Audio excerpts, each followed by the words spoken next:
잘 모릅니다. 복잡하다. 왜 있나? 헌법.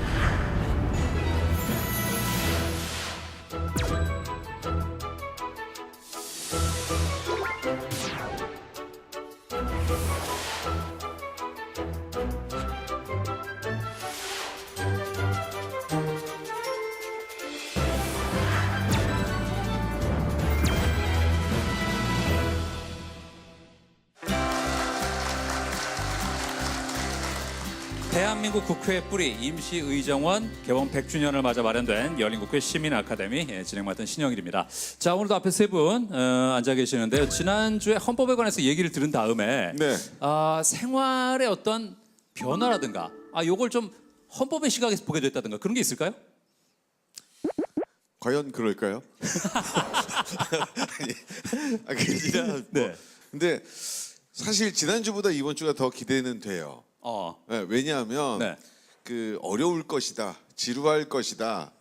나 졸면 어떡하지 맨 앞에서 네. 이 걱정을 사실 했거든요. 예. 지난주에. 근데 상상 외로 굉장히 쉽고 재밌었어요. 그리고 끝날 때쯤에 지난번에 제가 말씀드렸듯이 좀 약간 자신이 있어지더라고요. 그래서 이게 수강 2회차인데 예. 이게 기대가 돼요 더. 그렇습니다. 예. 자, 아비가일 씨는 어떠셨나요? 네, 저는 이제 헌법에 대해서 배운다고 할 때 법, 그냥 그 단어 자체 들을 때 굉장히 뭔가 나랑 멀리 느껴지고 또 내가 과연 법에 대해서 법을 내가 이용할 수 있을까, 사용할 수 있을까 이렇게 생각을 하고 있었는데 네네. 수업을 막상 들어보니까 법은 누구나 다 활용할 수 있고 또 생각했던 것보다 가까이에 있더라고요. 네네. 그래서 앞으로 법을 또 어떻게 활용하면 좋을까 많이 생각하게 됐던 것 같아요.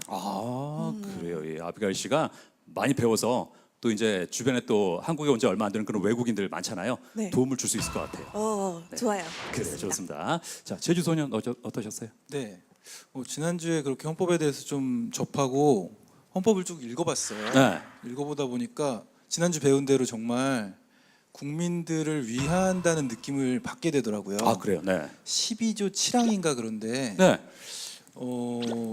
그 피고인이 자신의 자백만을 통해서 그것이 증거가 될 수 없다는 조항이 있더라고요. 그런데 생각해 보면은 87년도에 개헌이 됐잖아요. 네.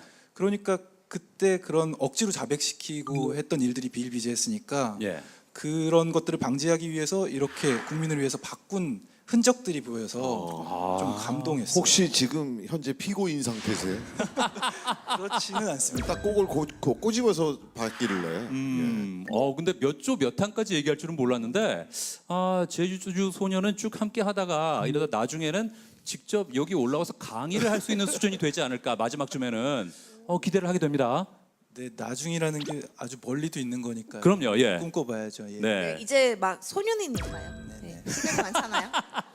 제주 청소년으로 좀 바꿉시다. 예. 네. 자, 이렇게 세 분 얘기 들어봤는데 저는 함께 하면서 이렇게 소중하고 중요한 헌법인데 왜 재헌절은 공휴일이 아닐까? 다시 공휴일로 해야 되지 않겠습니까? 얼마나 더 쉬고 싶어서 예? 오래 쉬셨잖아요. 쉬었죠. 예. 예. 그래요. 예. 다른 분들 좀 쉬시라고. 요즘에 많이 청원들도 하잖아요. 네. 그래서 공휴일 제정도 뭐 청원이 가능하지 않을까 싶은 생각도 드는데 그 청원에 대한 내용도 헌법에 있더라고요. 그래요? 제가 볼 땐 요즘 피고인이세요. 예, 뭔가 좀 어려우시네요 지금. 예. 지금 저 제주 소년은 우리 청강생 중에 제일 우등생이에요 느낌이. 예. 다른 분들 약간 좀 긴장하셔야겠어요. 조금 이게 보면서 자극 안 받으세요? 죄송한데 시험 뭡니까? 그것도 지금 계획 중이에요. 아, 그래요? 네, 계획 중이고 시험 봐서 성적이 좋으면 의자 간격을 좀 빼드리고요. 성적이 안 좋으면 더 붙여버릴 수도 있어요. 네. 전 평생 붙어 있겠군요. 그래요. 자, 세 분 오늘도 기대해 주시고요. 활약 기대해 보겠습니다.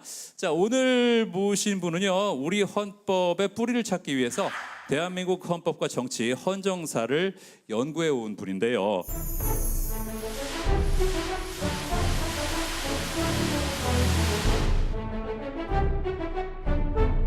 헌법이 굉장히 생생하게 살아있는 생물이 아닌가 이렇게 생각을 합니다. 탄생하기도 하고 때로는 성장하고 계속 움직이고 변화하는 그렇기 때문에 생물이 아닌가 이렇게 생각하고요.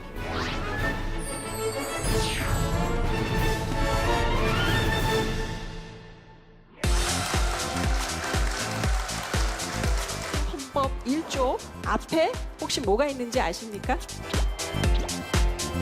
한국민주공화주의 역사상 가장 중요한 사건은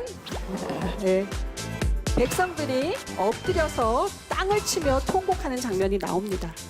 저분이 누군지 아시겠습니까? 누굴까요? 혹시 그 열기가 혹시 느껴지십니까? 자, 바로 소개해드리겠습니다. 정치학자이자 서울대 한국정치연구소 연구원 서희경 교수님입니다. 어서 오세요.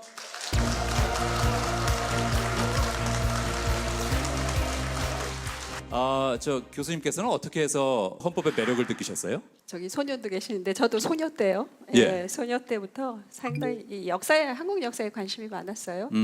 그리고 임시 의정원 관련해서 석사 논문을 쓰게 됐고요. 네. 재헌국회에 헌법 제정에 대해서 박사 논문을 쓰게 돼서 본격적으로 이제 이 한국 헌법에 대해서 연구를 하게 된 겁니다.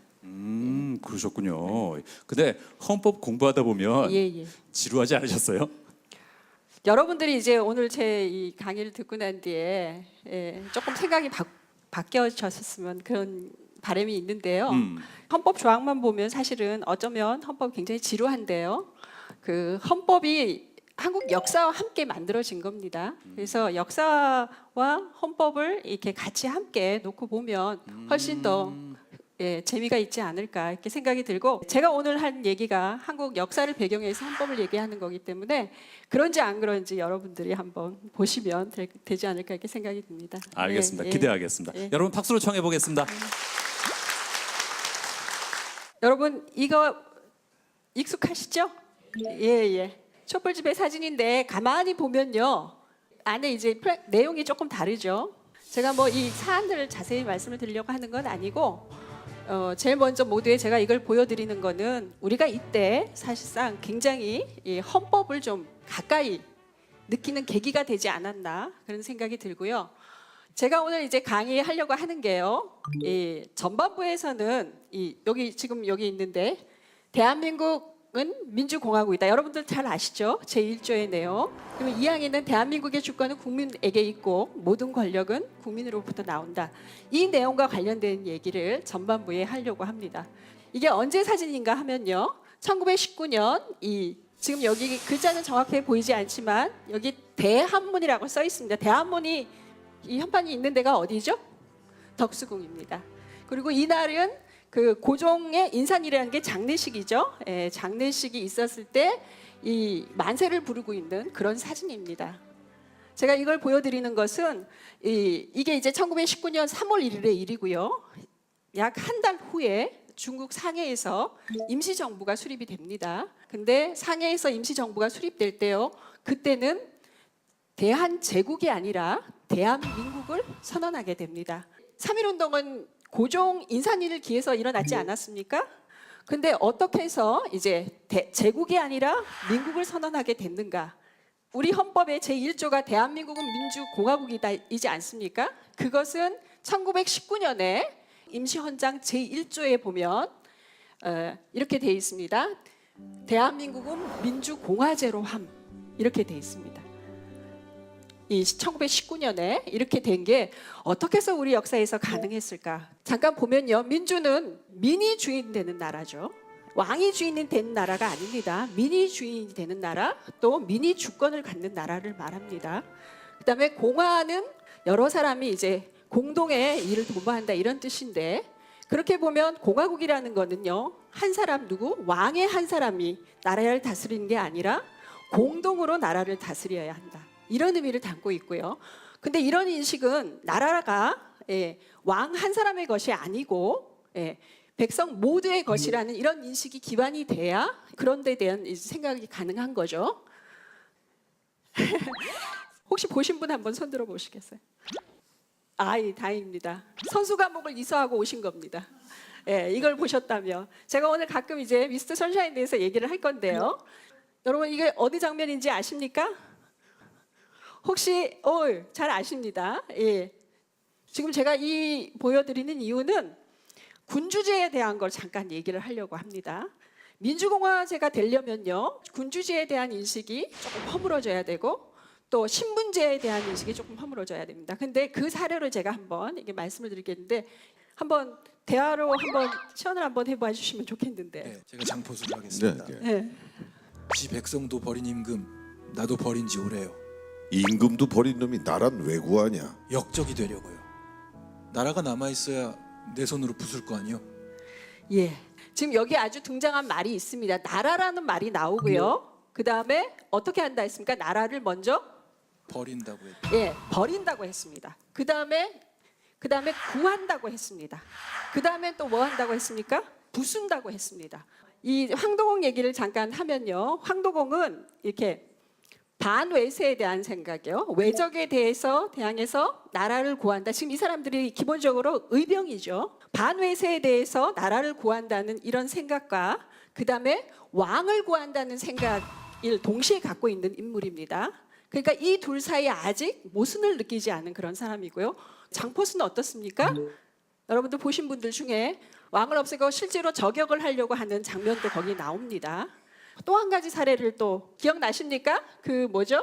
그 얼음이 덮인 데서 둘이 대화하는 장면이 나옵니다. 누구죠? 여기 유진초이고 검은머리 미국인, 그 다음에 본투비 의병이라고 말할 수 있는 고해신입니다. 이병진이 이병헌 역을 하겠습니다. 예. 예. 저는 저 이병헌 씨가 여기 가 계신 줄 아 알았습니다. 그래? 예. 자, 조선에서 난 노비였어. 귀하가 구하려는 조선에는 누가 사는 거요?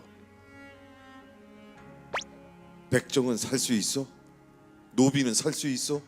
원래 유진초이가 자기가 아까 노비라고 말했죠. 자기는 노비였고 여기는 양반이죠. 민주공화제로 가려고 하면요, 민주공화제는 아까는 이제 군주제가 좀 허물어져야 되고 신분제가 좀 허물어져야 된다는 얘기를 익숙한 이런 드라마 속에서 한번 여러분들이 생각해 볼 수 있기 때문에 사례를 갖고 와서 말씀을 드립니다. 19년 대한민국 임시 헌장에 제1조에 그런 내용이 어떻게 들어가게 됐나, 지금 그런 질문에 제가 이렇게 경로를 따라서 한번 답을 찾아보는 것을 여러분께 이제 말씀을 드리고 있는데, 그게 이제 우리는 1919년이지 않았습니까? 근데 그 이전에 이제 봅시다. 일본의 경우는요, 일본은 우리보다 근대화를 먼저 했는데요. 일본의 헌법을 보면 저게 이제 메이지 헌법인데요. 메이지 헌법을 보면 천황제였습니다. 민주공화제가 아니었습니다. 그리고 또 12년이면 7년이 앞서 있죠. 거기에 중화민국 중국의 임시약법을 보면요, 이 손문이 제정한 건데요. 여기도 보면 민주공화라는 용어는 전혀 없습니다. 그렇다면 우리가 이런 데서 이제 그냥 수용해서 받아서 모방을 해서 그 임시헌장을 만든 게 아니라는 걸 알 수 있죠. 그렇다면 그것이 어떻게 가능했나? 잠깐 우리 역사를 다시 19년에서 조금 더 올라가 보려고 합니다. 1880년대부터 민주주의를 논의했다. 제가 이렇게 말씀드렸는데 이게 언제냐 하면 한상순보 신문이죠. 1884년 2월 7일자 신문입니다. 거기에 보면 나라를 다스리는 주권이 국민에게 있고 모든 권력이 국민에게 나와 시행되는 것이다. 그 근본 원인은 모든 사람은 평등하기 때문이다. 많이 본 거죠. 우리 헌법 그 1조 2항에 있던 내용이고요. 그 다음에 거기 하나 더 붙었습니다. 제가 이제까지 그 미스터 선샤인에서 얘기했던 얘기가 바로 여기 들어가 있습니다. 근데 이 내용은 사실상 한성순보가 이때 소개한 거죠. 뭘 소개했냐면 1789년에 프랑스 혁명이 일어났습니다. 그 프랑스의 국민의회에서 만든 인간과 시민의 권리 선언에 나오는 얘기가 똑같습니다. 거기에 나오는 내용을 한성순보가 받아서 이렇게 소개한 겁니다. 이렇게 하자고 한 얘기가 14년 후에 우리 역사에서 처음으로 이것을 실천해 보려고 하는 그런 그 사건이 있었습니다. 그게 뭡니까? 그게 만민공동회입니다. 만민공동회는 1898년에 있었던 한 해 내내 한성의 종로를 중심으로 해서 일종의 민주공화주의 운동입니다. 날짜는 정확하게 추정할 수 없지만 집단 상소하고 또 밀란의 형태도 있었습니다. 그런 거하고 굉장히 다른 형태의 새로운 정치 운동이라고 볼 수 있습니다. 그러면 제가 다른 형태라고 했는데 어떤 점에서 다른지 한번 보여드리도록 하겠습니다. 제가 제목을 관민공동회 조선식 민주공화주의 실험 이렇게 붙여봤는데요. 관민공동회는 뭐냐 하면요, 만민공동회가 거의 1898년 3월부터 시작해서 1년 동안 있었습니다. 그 중에 이제 10월 29일쯤에요. 한 며칠 동안 이후 이제 며칠간 이렇게 진행이 됐는데 정부 대신들하고 독립협회 회원들하고 만민이니까 백성 10,000명이 모여서 이렇게 집회를 연 겁니다. 회합을 연 겁니다. 그게 이제 관민공동회고요. 그때 그 사람들이 그러면 뭘 했냐 하면 헌의육조라는 걸 의결을 했습니다. 일종의 근대 헌법, 민주공화제 헌법의 뿌리라고 할까요? 근데 굉장히 흥미로운 얘기를 제가 한 가지 하지 않을 수 없습니다. 아까 뭐 관민공동회라는 게 독립협회 사람들만 있는 게 아니라 누가 정부 대신이 있었다고 했습니다. 참여했다고요. 박성춘의 만민공동 개막연설이라고 했고요. 박성춘을 제가 여기서 언급하는 이유는요, 박성춘의 출신이 백정이었습니다.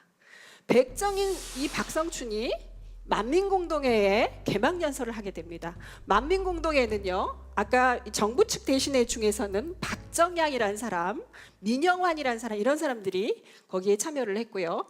그리고 독립협회에는 독립협회 회장인 윤치호 같은 사람들, 윤치호는 독립협회 회장이면서 그 아버지가 윤웅열이라는 사람인데요. 그 사람은 이 군부 대신까지 한 사람입니다. 그런 사람과 나란히 이렇게 공동회에서 연설을 할 수 있게 된 거는 정말 놀랍지 않습니까? 이 박성춘이라는 사람은요, 아까 지금 백정이라고 말씀드렸고요. 이 만민공동회의 독립협회 중심 인물이 된 계기가 뭐냐 하면 이 사람이 장티푸스에 걸린 겁니다. 근데 그 장티푸스에 걸렸을 때 이 박성춘을 고쳐준 사람이 누구냐 하면요, 당시에 제중원의 의사였던 에비슨이라는 사람, 의사입니다. 근데 이 에비슨은 그 고종 황제의 주치였었고요. 당시에 이제 콜레라가 굉장히 창궐을 했었는데 그것을 퇴치해서 상당히 명망이 높아져 있던 그런 사람이었습니다. 근데 그런 사람이 백정인 박성춘을 고쳐줬고요. 또 그 사람이 이제 기독교 신자고 하니까 나중에 저기 영향을 받아서 박성춘이 기독교의 장로가 되고요. 그 다음에 은행가가 됩니다. 그래서 이제 이 사진 제가 설명을 드리려고 하는데요. 박성춘의 아들이 박서양입니다. 에비슨의 지도 아래서 그 세브란스 의학교에 들어가서 의학을 공부하고요. 의사가 됩니다. 근데 거기까지도 참 놀라운데요. 이 박서영이라는 사람이 그 다음에는 1918년쯤 되면요, 이 간도 용정에 가서 구세학 병원이라고 병원을 차리고 그 지역에 있는 이 환자들을 고치고 그 다음에는 또 독립운동회까지 관여를 해서 최근에 2008년에 훈장까지 받게 됩니다. 굉장히 놀라운 얘기, 드라마틱하고 놀라운 말씀을 드릴 수 있을 것 같고요. 잠깐, 그러면 그렇게 관민공동회에 모여있던 그 사람들이 도대체 무엇을 했나? 그 사람들이 아까 잠깐 말씀을 드렸는데 그 관민공동회에 사람들이 모여서 의결한 것이 바로 이겁니다. 헌이라는 게 뭐냐면 이제 관민공동회에 모인 사람들이 의결을 해서 이 고종한테 이걸 올린 거죠, 바친 거죠. 그래서 이제 헌이라는 말이 이렇게 들어가 있는 거고요. 첫 번째는 동심협력해서 누가요?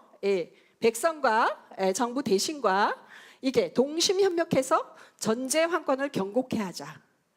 첫 번째가 그렇고 두 번째는 보면요, 조약에 관한 일은 외부 대신과 중추원 의장이 합동으로 서명해야 된다. 또 세 번째는 보면 이 재정과 관련되는 예산과 결산은 인민에게 공포해야 된다. 이 얘기는 뭡니까? 그러니까 보면 전체적으로 형식적으로는 여전히 전제와 황권, 그 왕의 권한이죠. 그것을 밑바탕에 깔고 있지만 실제로 내용을 보면 어떻게 돼 있습니까? 이제 더 이상 왕이 혼자서 뭔가를 결정하는 게 아닙니다. 누가 결정을 합니까? 대신과 중수원 의장, 그리고 또 그것을 인민들에게 확인시키는, 절대로 이제 왕 혼자서 정치를 하는 게 아니라 왕과 인민이 함께 협의해서 한다는 그런 의미가 이제 정치를 행한다는 그 내용이 거기 들어 있었죠.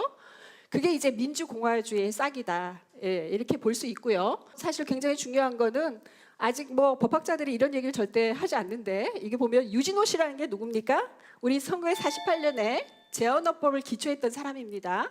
그 사람이 쓴 신고헌법회의에 보면 1895년에 홍범 14조는 그 가보개혁으로 있는 기본 강령이에요. 일종의 개혁안입니다.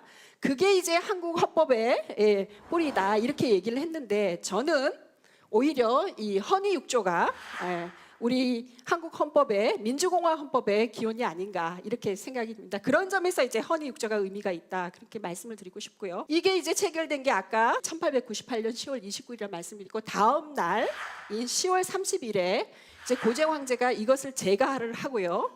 그리고 또 덧붙여서 그러니까 중추원을 개편하고 당시에 이 수구파에 있던 대신들을 처벌하고 뭐 이런 내용을 담은 조치고조를 발표를 합니다. 근데 여기까지는 아주 좋았습니다. 그냥 그대로 갔으면 얼마나 좋았겠습니까? 근데 1898년에 이제 만민공동회가, 지금 제가 이렇게 헌의육조까지 의결할 정도로 이렇게 일어났다, 이렇게 말씀을 드렸는데, 그러면 도대체 그게 어떻게 해서 그 시기에 그런 게 가능했나? 거기에 대해서 뭐 여러 가지 얘기를 할 수 있습니다. 지금 논설 제가 잠깐 여기 소개를 했는데요.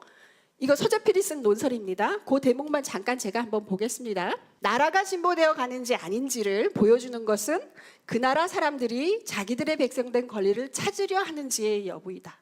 도대체 그러면 백성된 권리를 어떻게 찾으려고 했을까?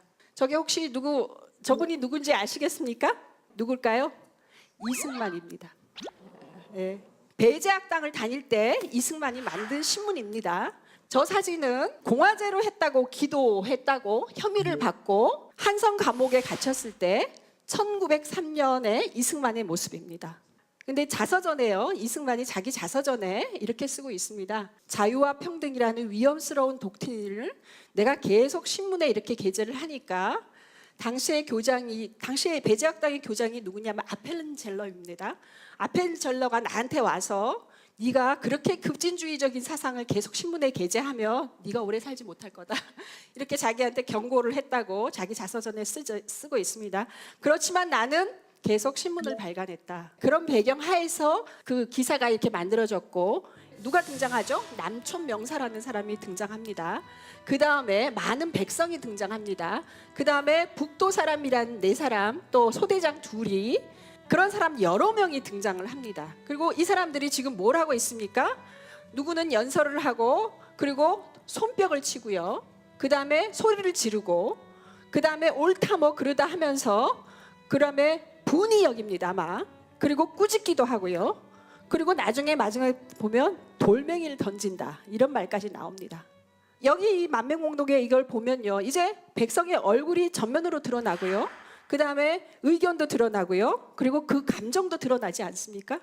이것이 뭐냐 하면 상당히 형식적으로 민주공화주의에 실제로 실천하는 그런 광경을 담고 있는 거라서 1898년 만민공동회에 직접적으로 영향을 미친 거는 아까 그 독립신문하고 이 협성의 해보입니다. 이게 이제 120년 전인데요. 혹시 그 열기가 혹시 느껴지십니까? 혹시 느껴지시면 박수 한번 해주시면 좋겠는데. 네. 어떻게 스스로 백성된 사람이 스스로 자기 권리를 찾겠습니까? 아마 촛불 집회에 가신 분들도 굉장히 이게 유사하지 않을까, 저는 그렇게 생각합니다. 그런데 제가 아까 말씀드렸습니다. 거기까지는 참 좋았다. 뭐였습니까? 헌의육조를 제기하고, 근데 그 조치고조를 내리고 난 뒤에 5일 있다가 독립협회하고 만민공동회를 해산시켜버렸습니다. 당시에 의정부 찬정 조병식이요. 조병식이 익명서 사건이라는 걸 조작을 했습니다. 그게 무슨 얘기냐면, 광민공동회에 아까 참여했던 사람이 정부 대신 중에 누가 있었습니까? 박정영이라는 사람이 있었다고 말씀을 드렸었죠. 그 박정양이 이 대통령이 되려고 한다. 그 다음에 독립협회 회장인 윤추호가 부통령이 되려고 한다고, 이렇게 왕정을 폐지하고 공화정체로 가려고 한다고 써서 곳곳에 갖다가 이렇게 붙인 겁니다. 익명서로. 고종이 깜짝 놀란 겁니다. 야, 이것들이 이제 이 왕정을 없애려고 하는구나. 그렇게 해서 이제 독립협회하고 만민공동을 다 해산을 시켜버립니다. 그리고 1899년 8월인데요. 대한국 국제라는 걸 반포합니다. 굉장히 헌의 6조와 대한국 국조에는 완전히 정반대입니다. 여기 보면 전제 정치가 보이십니까? 예, 다시 이제 전제 정치로 돌아가게 되는. 예.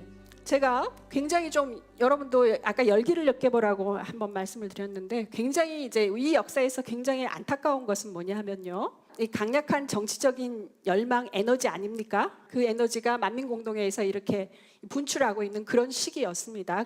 근데 이런 것이 폭발하는 시기는 어느 역사에나 있는 게 아닙니다. 1898년에 아주 드물게 일어난 거고요. 그런 점에서 이게 반포가 됨으로 해서 그 에너지가 굉장히 꺾이게 되는 거죠. 예, 소진이 되는 겁니다. 이전의 역사에서 우리가 잘 알다시피 동학도 있었습니다. 갑신정변도 일어났습니다. 근데 이런 사건들은 다 뭐냐 하면 이 정부하고 백성하고 관하고 민이 이게 잘 연결되지 못했습니다. 근데 관민공여 때 보시는 것처럼 이게 정부와 민이, 왕과 민이 이게 잘 연결되는 그런 역사까지 가게 됐는데, 바로 이런 전제왕권이 부활이 되면서 그 에너지가 꺾이게 된 겁니다. 우리가 다시 이제 민주공화를 하게 되는 거는 아직 1919년까지 상당한 20년의 시간을 다시 기다려야 하게 되는 그런 상황이, 역사적 상황이 되게 됩니다. 그렇다고 해서 지금 1898년에 일어난 그 열기가, 불길이 완전히 꺼지지는 않았겠죠? 그게 이제 보여주는 게 이제 1907년인데요. 고종 황제가 이제 양유가 됩니다. 뭐죠? 해금 일사 사건으로 인해서 일본으로부터 강제 퇴위당하게 되는 사건이죠. 그러니까 민족주의 관점에서 보면 일본이 우리 나라 왕을 강제로 퇴위시킨 거는 정말 통탄할 만한 일 아닙니까? 그런데 민주공화주의 입장에서 보면요, 또 다르게 생각할 수 있습니다. 그렇게 되니까 공공연하게 이 민주공화제에 대한 논의나 의견이 개진되기 시작합니다. 그런 얘기가 많이 나오는 게 헌정연구회에서 그 헌정요의라는 잡지 안에 이제 있고요. 뭐 제가 그런 걸 상세하게 여기서 설명하려고 하지는 않고요. 여기 사진에 보면 대한해표교회예요. 여기 보면 뭐 여러 얘기가 많이 나오는데, 김성희 같은 사람은 이제 더 이상 군주국가가 아니라 국민이 스스로 책임을 지는 국민국가에 대해서 그런 얘기를 하게 됩니다. 이 신민의, 혹시 아시는 분 모르겠습니까? 신민의 대표적인 인물은 누군가요? 안신데요? 예, 맞습니다. 안창호입니다. 안창호. 근데 왜 신민회가 지금 제가 여기 제목도 공화정체의 독립국이라고 했는데요. 우리나라 역사상 최초로 이게 이제 창립 취지서예요. 신민회 창립 취지서인데, 여기 보면요, 공화정체라는 이 용어를 공식적으로 이렇게 문서에 최초로 담은 조직이 신민회입니다. 물론 당시는 신민회는 비밀 결사 조직이었어요. 그래서 당시에 알려지지는 않았습니다. 어쨌거나 이제 1907년이 1907년에 아까 또 왕이 이제 앞에서 양이가 돼서 벌써 사라졌고요. 그래서 최초로, 우리나라 역사상 최초로 민주공화에 대한 정체의식을 공식적으로 밝힌 조직이 이 신민회입니다. 사실은 제가 이 얘기 하려고 이제 여기까지 끌어온 겁니다. 제가 이렇게 썼습니다. 한국 민주공화주의 역사상 가장 중요한 사건이 뭐냐? 가장 중요한 사건은 뭐라고요? 3.1운동입니다. 왜 그러느냐? 이전에 아까 만민공동이 1898년에 있었고요. 이제 불씨가 꺼졌다가 다시 크게 이렇게 분출한 게 19년의 3.1운동입니다. 이 3.1운동 때는요, 누가? 조선시대에 8천이 있었습니다. 8그룹에 있는 천민들입니다. 예를 들면 노비, 기생, 백정, 승려, 이런 사람들도 전부 다 일어나서 만세를 불렀던 게 3.1운동입니다. 근데 이게 어떻게 해서 가능했습니까? 누구 있었습니까? 백정인 사람? 박성춘, 박서양, 이런 사람들한테 민주공화에 대한 세계가 열리게 된 겁니다. 그러니까 모두 다 만세를 부를 수 있었던 겁니다. 제가 이제 모두 다 이제 일어났다는 걸 어떻게 확인할 수 있는지 잠깐 보여드리려고 합니다. 19년쯤에 되면 3.1운동이 일어났을 때는 이 민주공화라는 용어가 굉장히 보편적으로 인식이 됐다. 그것을 어디서 확인할 수 있냐면 손병희가 누굽니까? 손병희는 3.1운동 때 33인 중에 한 사람입니다. 그 사람이 이제 신문관이 신문조선대 경성지방법원의 신문관이 이렇게 물어봅니다. 조선이 독립되면 어떤 정체로 나라를 세울 생각이었나? 이렇게 물어보니까 손병희가 이렇게 답을 합니다. 민주 정체로 할 생각이었다. 근데 그 다음 얘기가 더 중요하죠. 그것은 나뿐만 아니라 일반적으로 사람들이 다 그렇게 생각을 하고 있다. 1919년 3.1운동쯤 되면 굉장히 보편적으로 이 민주공화에 대해서 사람들이 인식하게 됐다는 것을 이 문서를 통해서 확인해 볼 수 있을 것 같습니다. 대한민국 임시정부 선서문에서 3.1운동을 어떻게 표현했나 제가 한번 보겠습니다. 민국원년 3월 1일 대한민족이 독립을 선언함으로부터 남과 여와 노와 소 모든 계급과 모든 종파를 불문하고 일치코 단결해서 독립과 자유를 발명하는 이런 임시정부 선서문에서요. 3.1운동의 이러한 정신을 계승해서 대한민국 임시정부가 수립되었다. 이렇게 선언한 이 문서에서 확인이 됩니다. 처음부터 이제 말씀드린 내용은 이렇게 요약이 될 수 있을 것 같습니다.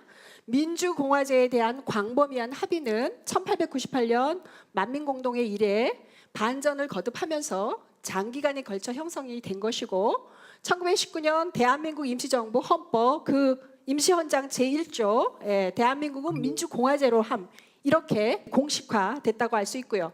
그래서 1948년에 우리가 재헌헌법을 만들 때 제1조에 뭡니까? 대한민국은 민주공화국이다. 1조에 들어가는 거는 더 이상 그 당시에 이론의 여지가 없었고 논의를 할 필요가 없었습니다. 여러분들 제가 제목을 그 헌법의 역사와 정치라고 다른 이유를 아시겠습니까 혹시? 사실은 그 얘기를 좀 하려고 하는 겁니다. 역사의 뭐 사실들이 중요한 건 아닙니다. 그거 뭐 다 알아야 되는 것도 아니고요. 이게 어떻게 해서 이렇게까지 우리 헌법에 들어오게 됐나 그런 것들 쭉 흐름을 좀 여러분들이 관심을 갖고 생각을 해봐 주시면 감사하겠습니다. 아까는 헌법 1조만 얘기한 겁니다. 사실은 좀 길게 말했지만 헌법 1조에 대해서 얘기한 거고요. 지금은 헌법 전문에 대해서 얘기하려고 하는 겁니다.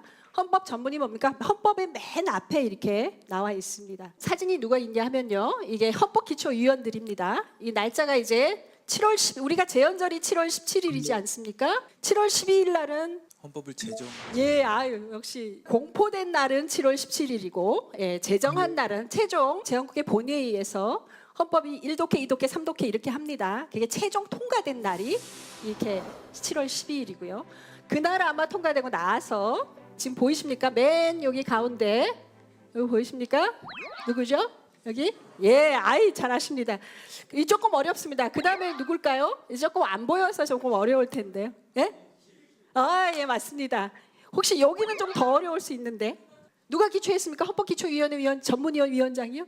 여기 유진호 굉장히 젊었습니다. 사실 오늘 얘기 말씀드리려고 후반부에 할 얘기는 사실 여기 다 있습니다. 이게 48년 헌법 여기 있고요. 저기에 87년 헌법 저기 있습니다.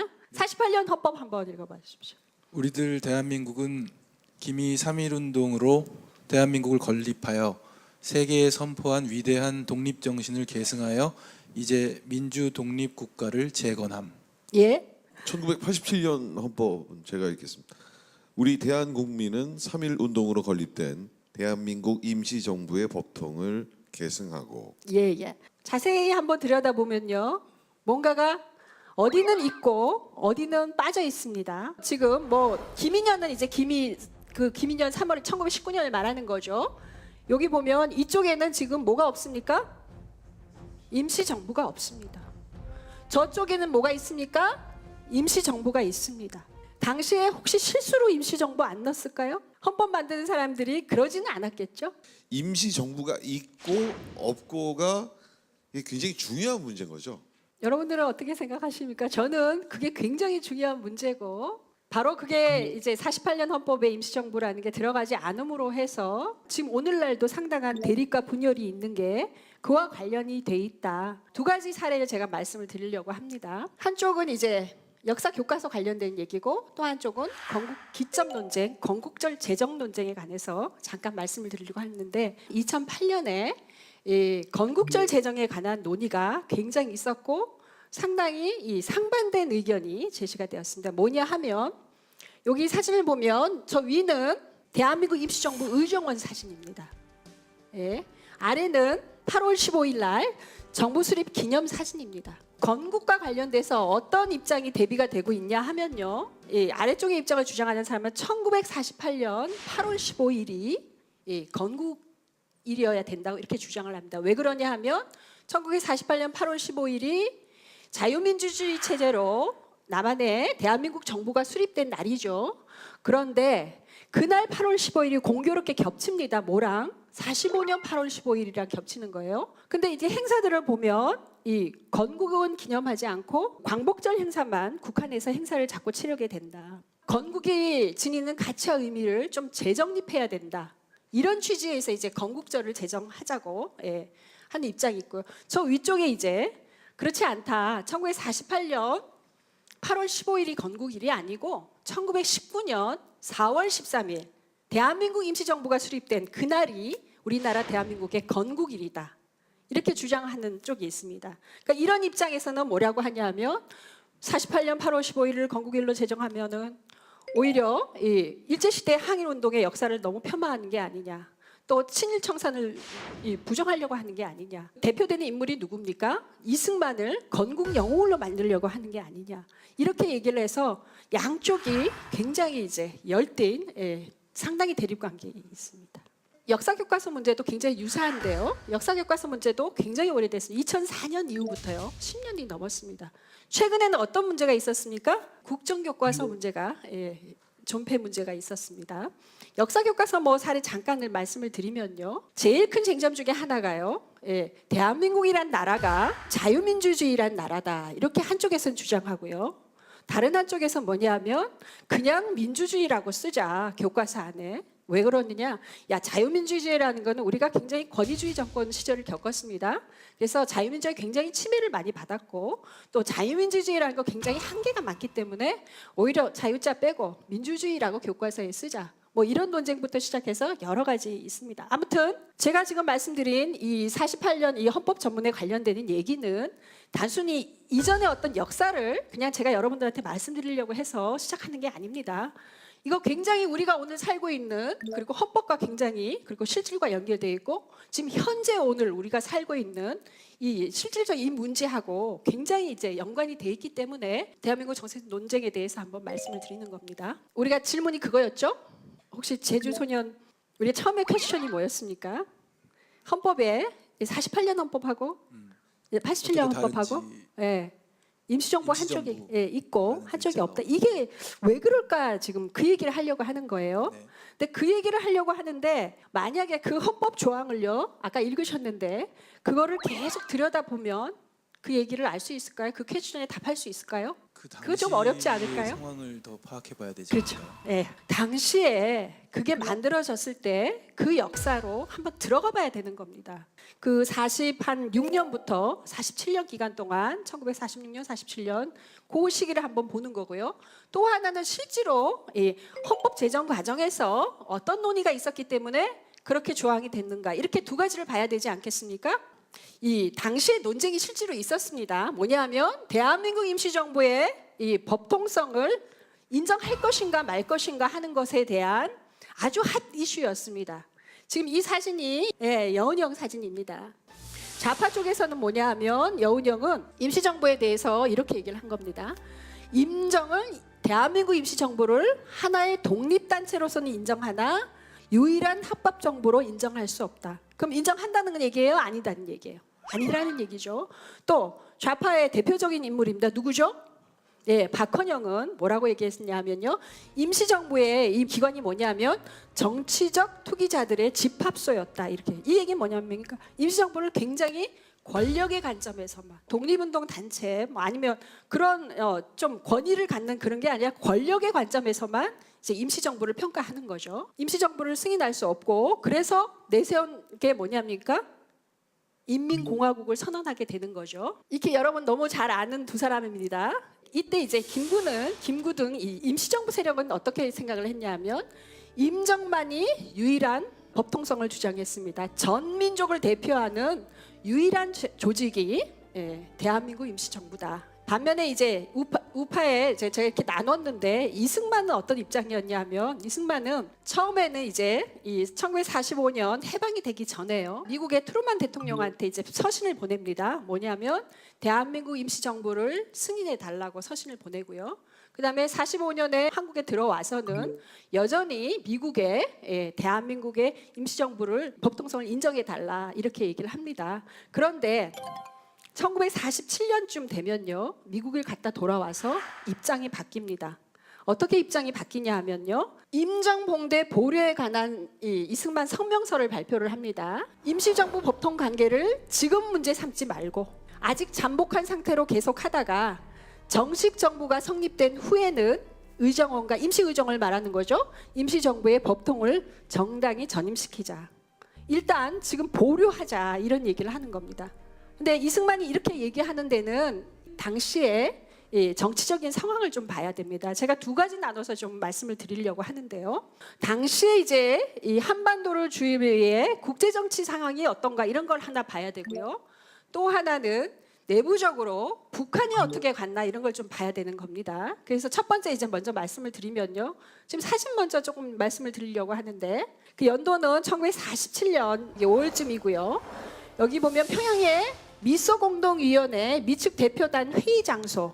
우리가 미소공동위원회라는 게 1차, 2차 미소공동위원회가 있었는데요. 여러분들은 뭐 이 내용을 다 아셔야 되는 거 아니니까 그냥 들으셔도 되게 좋을 것 같습니다. 어쨌든 2차 미소공동위원회가 열릴 때 먼저 얘기를 드리려고 하는데 당시에 이제 대통령이 미국 대통령이 트루만 대통령인데 트루만 독트린이라는 걸 발표를 합니다. 이 핵심 내용은 공산주의 팽창의 저지 정책을 외교 정책을 발표하는 겁니다. 미 의회에 가서 트루만 미국 대통령이 가가지고 우리한테 당장 해당되는 건 아니었어요. 그리스하고 터키의 이 반공 정부를 재정적으로 군사적으로 지원하는 거를 미 의회에 승인을 요청하는 그런 내용이 트루만 독트린입니다. 미국과 소련이 공동위원회에서 만나서 뭔가 협의를 통해서 통일 정부를 이제 구성하자고 1차도 결렬이 됐고요. 2차 때 이제 그런 걸 하려고 이렇게 그런 와중이었는데 트루만 독트린이 발표됨으로 해서 이제 더 이상은 협상 테이블에서 뭔가 이 통일 정부를 구성하자 이런 게 이제 불가능한 사내가 된 겁니다. 그런 이 배경을 갖고 있다고 볼 수 있고 그렇게 되니까 7월에 미소공의가 결렬이 되고요. 제이콥스라는 사람의 미 군정에 이제 고문으로 있던 사람인데 이 사람이 미소공동회의 미국의 대표단으로 이제 평양에 갑니다. 그리고 평양에 가서 회의를 하고 돌아와서 미 국무장관한테 편지를 씁니다. 뭐라고 쓰냐 하면요. 소련 점령하에 있는 북한의 모든 형식적인 이것을 갖춘 국가가 한국인의 공산주의 국가가 수립되고 있다. 이렇게 국무장관한테 편지를 보냅니다. 그러니까 그 얘기는 뭐냐면 이제 더 이상은 미소공동위원회 이렇게 테이블에서 협의를 통해서 뭔가 통일 정부를 구성하려고 하는 그런 노력이 이제 거의 불가능하게 된 겁니다. 그래서 이제 더 이상 남북이 합쳐서 뭘 못하지 않습니까? 이후에 이제 유엔 대표단이 우리나라에 들어와서 남한만의 선거를 합니다. 그게 이제 50 선거고요, 50 총선거고요. 그렇게 해서 이제 국회를 구성하게 되죠. 잠깐 북한은 그러면 어떻게 갔나? 이 45년쯤 되면요. 김일성이 혁명적 민주기지론 이런 것을 공부합니다. 이 얘기가 뭐냐면 건당, 당을 만듭니다. 건군, 군을 만드는 거예요. 그러면서 이제 건국을 추진하게 됩니다.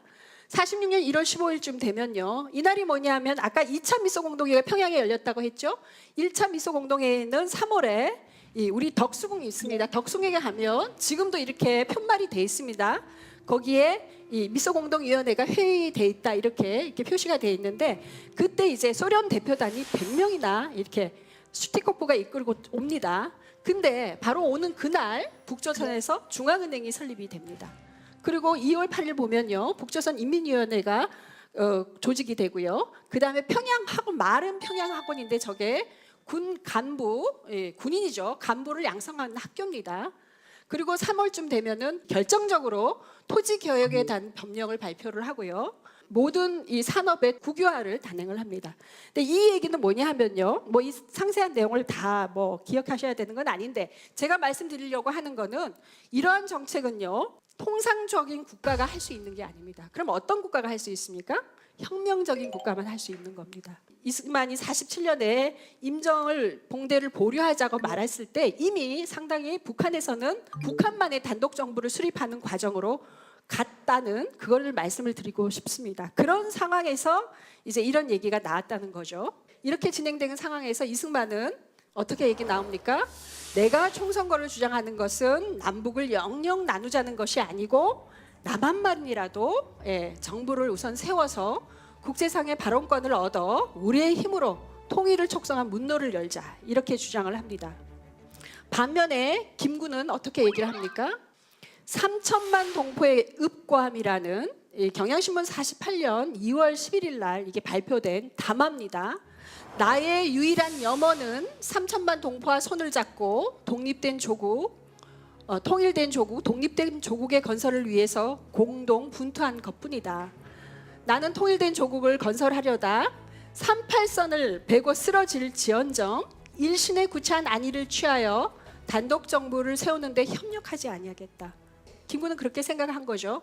단정으로 가면 영원히 이제 우리 민족이 합해질 수 없다. 민족 통합을 이룰 수 없다는 생각을 하게 되고요. 제가 아까 이 역사 상황에서 이 헌법 전문을 봐야 된다는 말씀을 드렸고 제가 이때까지 설명한 내용을 보면요. 왜 48년 헌법에 대한민국만 있고 대한민국 임시정부가 없는가? 저는 그렇게 이해됩니다. 김구가 저런 입장에서 48년 정부에 참여하지 않았습니다. 정부 수립이 되는 열흘 전에 정부 수립이 8월 15일 날 되지 않습니까? 열흘 전에 김구식을 별도로 따로 유엔 총회에 파견하려고 합니다. 왜냐하면 임시정부를 승인을 받으려고 하는 거죠. 이 얘기는 뭐냐 하면 대한민국 임시정부의 상징인 김구가 건국에 참여하지 않고 또 대한민국 정부 수립을 인정하지 않았습니다. 그렇기 때문에 이 대한민국 임시정부의 법통이란 말을 헌법 전문에 넣을 수 없었던 겁니다. 이승만과 김구 또 건국과 민족 그다음에 이념적으로 말하면 자유민주주의 체제와 민족주의 이 이념을 주장하는 이 세력들 간의 일종의 타협의 산물 이 48년 헌법 전문이 그 내용이 임시정부가 빠지고 대한민국만 최종적으로 만들어졌다고 이렇게 볼 수 있습니다. 그러면 헌법기초위원회에서의 그러니까 헌법 제정 단계에서의 이 사람들은 또 어떻게 생각했나 한번 봐야 될 것 같아요. 여러분 혹시 생소하실 수 있을지 모르는데 유진호 행정연구에 제가 헌법안 이렇게 붙였습니다. 그건 뭐냐 하면요. 재헌국회에서 헌법이 만들어질 때 원래 헌법기초위원회에서 헌법이 만들어졌고요. 그때 이제 초안으로 올라온 안이 유진호 행정연구의 헌법 아닙니다. 혹시 여기 임시정부 보입니까? 없죠. 3.1혁명이란 말 나오고요. 독립정신을 계승한다는 말 나오고 자주독립의 조국을 재건한다는 말이 있습니다. 대한민국도 없습니다. 대한민국 임시정부도 없습니다. 근데 이 재건한다는 말은 뭔가 있었기 때문에 재건한다는 말 아니겠습니까? 근데 그것이 뭔지가 명확하게 밝혀져 있지 않습니다. 원래 초안이 이렇게 돼 있었습니다. 이게 국회 회의록 48년 22호라고 돼 있는데 48년 7월 1일입니다. 제2독회를 할 때 이승만이 당시에 이제 의장이지만 의원의 입장에서 나와서 이런 제안을 합니다. 뭐라고 제안을 하냐 하면요. 이 유진호 행정연구의 초안하고 내용이 어떻게 다른가 여러분 한번 보십시오. 우리들 대한민국은 유구한 역사와 전통에 빛나는 민족으로서 김인현 3월 혁명에 걸기하여 처음으로 대한민국 정부를 세계에 선포하였으므로 그 위대한 독립정신을 계승하여 자주독립의 조국을 재건하기로 함. 이렇게 넣으면 좋겠다고 의원의 입장에서 이렇게 제안을 합니다. 뭐가 달라졌습니까? 대한민국 정부가 예, 아까 그 유진호 행정연구에는 아예 없지 않았습니까? 예, 임시자 있습니까? 없어요. 없어요. 임시자를 최종적으로 넣지 않았습니다. 최용교 같은 의원은 여기 차라리 임시정부라고 넣어야 되지 않냐 이렇게 실제로 발언도 합니다. 그런데 알고 있는 그 안을 보면요. 아까 이승만이 제안했던 그 안과 굉장히 유사합니다. 대한민국을 건립해서 민주독립국가를 재건함 이렇게 최종적으로 했고요. 나중에 이제 여기 보면 저는 이제 대한민국이라고 썼는데 대한국민으로 3독회 때 이제 글자 수정을 하게 됐는데 아무튼 이 헌법기초위원회 단계에서 최종 수정안은 이렇게 만들어졌습니다. 제가 말씀드린 게 동의하지 않으신 분도 여기 있을 수 있습니다. 아무튼 제가 이제 헌법 전문을 가지고 대한민국 정통성에 대해서 얘기를 하는데 제가 이 얘기를 하고 싶습니다. 이 48년에 이렇게 헌법 전문이 만들어졌고요.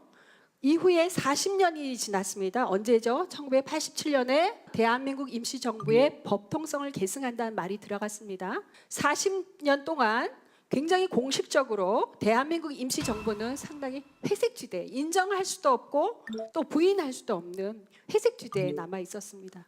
그렇기 때문에 상처를 많이 받았습니다. 우리 헌법 이 전문이라는 게 굉장히 상처를 많이 안고 있는 그런 전문입니다. 대단히 많이 우리가 지금 이 국가 정체성 문제와 관련해서 뭐 역사 교과서 문제도 말씀드렸고 건국절도 말씀을 드렸는데 이 약간 분열도 돼 있고 뭐 그렇습니다. 요즘에 이제 이승만 대통령에 대한 평가가 어떤 부분에서 굉장히 좋지 않습니다. 당시에 이제 현실주의적인 입장에서 단독 정부를 추진하지 않았습니까? 그에 반대로 이제 김구는 아까 3천만 읍고함에서 봤다시피 민족의 관점에서 통일 정부를 지향을 했습니다. 김구의 그런 입장은 사실 48년에 그 정치적인 그런 상황들 때문에 사실 실패했던 거죠. 근데 그 민족주의 이념은 사실은 지금 오늘날까지 살아있고요. 대한민국 임시정부와 김구는 민족주의의 순교자로 되어 있습니다. 또 40년 동안 회색지대에 남아있었다 제가 말씀드렸는데 그렇기 때문에 굉장히 임시정부 세력과 독립운동의 그 민족주의 이념은 굉장히 상처를 많이 받았습니다. 우리가 어떻게 해야 되겠습니까? 저는 마지막 결론적으로 이런 말씀을 드리고 싶습니다. 광복과 건국을 함께 살리는 길이 뭘까? 이 단서를 하나 얻을 수 있을 것 같아요. 예, 이게 이승만 대통령이 1949년 3.1절 기념사에서 한 얘기입니다. 우리가 지금 건설하는 민주국은 탄생한 지 아직 1년이 못 되었으나 이게 지금 49년 3.1절 기념사니까요. 예, 사실은 30세의 생일을 맞이하게 된 것입니다. 그러므로 이 민주국은 해방 후에 미군정의 힘으로 성립된 것이 아닙니다. 이런 기념사를 합니다. 민주국이 탄생한 게 1년이 안 됐다는 얘기는 48년에 이 대한민국 정부라는 거는 공식적이고 법적인 의미에서 건국을 말하는 거고 30세의 생일이라는 거는 1919년 대한민국 임시정부를 말하는 거고요. 정신적이고 역사적인 측면에서 접근을 한 거죠. 그래서 이렇게 법적인 공식적인 측면 또 정신사적이고 역사적인 측면에서 45년에 해방된 그 광복과 건국을 함께 좀 살릴 수 있는 방법이 이 기념사에서 좀 확인할 수 있지 않을까 이렇게 생각을 합니다. 여러분 긴 시간 동안 경청해 주셔서 감사합니다. 예.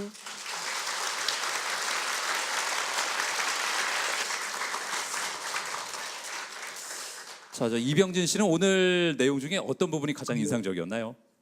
참 내가 조각조각 알고 있었던 것들을 네. 이야기 풀어내듯이 순서대로 정리를 잘해 주신 것 같아요. 네, 그래서 다시 한번 감사를 드리고요. 왜 우리가 헌법을 알아야 하고 왜 그 헌법을 알아서 잘 써야만 하는지를 너무나도 설명을 잘해 주신 것 같아요. 네, 역사를 알았기 때문에 네. 그 헌법의 대단함과 그걸 우리가 가질 수 있게 된 수많은 희생자들이 있잖아요. 그래서 그분들께 다시 한번 감사를 느끼게 되는 시간이었던 것 같아요. 네. 아비가일 씨는 어떠세요? 저는 이제 한국에 살고 있는 지 13년이잖아요. 근데 옛날의 역사와 지금 제가 살고 있는 이 대한민국이 만들어져 가는 과정을 오늘 이렇게 보게 된 것 같아서 좀 감동스럽기도 하고 말씀하신 것처럼 정말 많은 분들의 희생이 있었기에 오늘의 대한민국에 있는 거니까 감사하는 마음이 많이 느끼게 된 것 같아요. 네. 자, 제주 소녀는 어떤 부분이 가장 기억에 남습니까? 저는 오늘 들으면서 헌법 전문이 48년과 87년이 다르잖아요. 그 40년 세월 속에 인정하기도 애매하고 인정하지 않을 수도 없었다는 암흑 속에 있었던 임시정부의 그 말씀을 들으면서 밀정이나 암살 같은 최근에 영화를 보면서 느꼈던 그 감정들이 그래서였구나라고 생각하게 된 계기였던 것 같아요. 저는 개인적으로 헌법 우리 제주 소년한테 예. 제안을 드리고 싶은 게 예. 물론 제주 소년의 귤도 좋지만 예. 저는 헌법 소년의 헌법이란 노래를 좀 이렇게 가수들이 좀 만들어줬으면 하는 생각도 있어요. 안 그래도 예. 지난주 그 강사로 오셨던 선생님께서 조유진 선생님께서 네. 가사를 쓸 테니 곡을 쓰라고 아, 진짜? 대기실에서 말씀을 하셨었어요. 예. 작사료를 챙기시겠다는 얘기시군요. 이게. 아 벌써 그런 얘기가 나왔군요. 네, 예. 받았습니다. 좋은 현상이네요. 네. 이건 저 다른 걸 떠나서 국회에서 반드시 예산 지원이 필요한 부분이 아닌가 예, 하는 생각이 넉넉하게 좀 줬으면 좋겠습니다. 자, 요즘 저 한국사에 대한 관심이 갈수록 증가하면서 한국사 능력 검정 시험에 응시하는 사람들도 늘고 있다고 하는데 이렇게 역사 속의 헌법은 어떤 의미가 있는지 접근하는 것도 재미있는 접근이 될 것 같습니다. 자, 대한민국 임시의정원 100주년 기념 열린국회 시민아카데미 다음 시간에 다시 뵙겠습니다. 고맙습니다.